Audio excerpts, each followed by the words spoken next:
Hey everybody, Scout Crafty here again. A couple weeks ago, I picked up this vise off of eBay. I got it for basically a song on this thing. I always wanted one of these. It was popular back in the 1880s to the early 1900s. It's an Anvil-Drill-Vise, and you can see how it comes apart. I started working on it. I brought it downstairs, and as you can see here, it was missing. There's a little drill that goes in there. It was a bolt, so let's go see what happened. This was a picture I pulled up on the internet. It shows some of the accessories that came with this beautiful invention, and you could see the handle. You could see the drill chuck assembly that I made. This was the drill table. That's, I guess, what it looked like. I'll be looking for that soon. There's the Hardy that it came with, $4.10, and here's some of the description of what this vise can do. And really amazing. Yeah, considering the age of this item, it runs at about 100 years old plus, at least 100 and something years old. It's in remarkable shape. This thing was probably sat in a barn for many years. But let me show you what I find so interesting about this. It's considered a multi-tool. Obviously, it has an anvil, has a vise, and it has a drill. Most times the drills are missing with this because, you know, any multi-tool things get taken out for one reason or another. And I was able to make one on the lathe.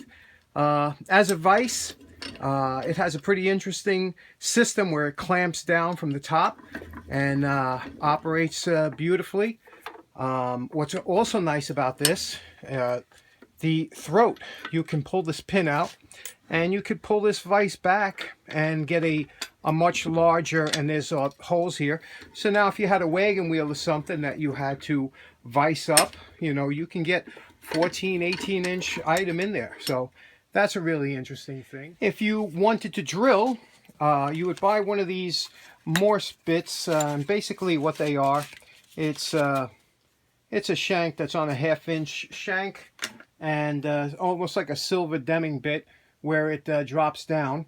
This gets placed into this little chuck here and tightened up with 2 set screws, and I'll show you how that works. Okay, we took this little cap that I made to cover the square stock here, and we replaced it with a handle and placed in the drill bit. Now, they came with a little iron piece that is missing from here and missing from many of them. But basically what it was a drill press stop. So I made one out of wood, a couple magnets to hold it in place, and what this does, it drops in place, and now I have something I could clamp on and I could drill into. So let's see what that's like. Now, one thing to note is, notice the limited amount of run out. I know this is hand crank, but you know what, a lot of these old drills usually get terrible run out, so it's pretty interesting. So let's clamp a piece of wood or something on there and see how it drills. Okay, we have a small piece of plywood clamped up to the backboard here. Now you have to feed the vise as you turn the hand drill, so we'll see how that works. And right now we're just giving it a little bit of turning, a little bit of pressure as we turn it, just like the old-fashioned hand drills. And obviously if this was metal, you know, you could have some clamping pressure to get through an old piece of strap iron or something. Again, these tools were made mostly for farm and advertised for farm tools. And there we are, we're through. Now we back this out, and because we have this just clamped here, we should have, okay, there we go. Let's take a look at what this looks like now. Okay, this is the hole that it made. A nice clean hole. Again, sharp drill bit. That's a new old stock drill bit I got off eBay.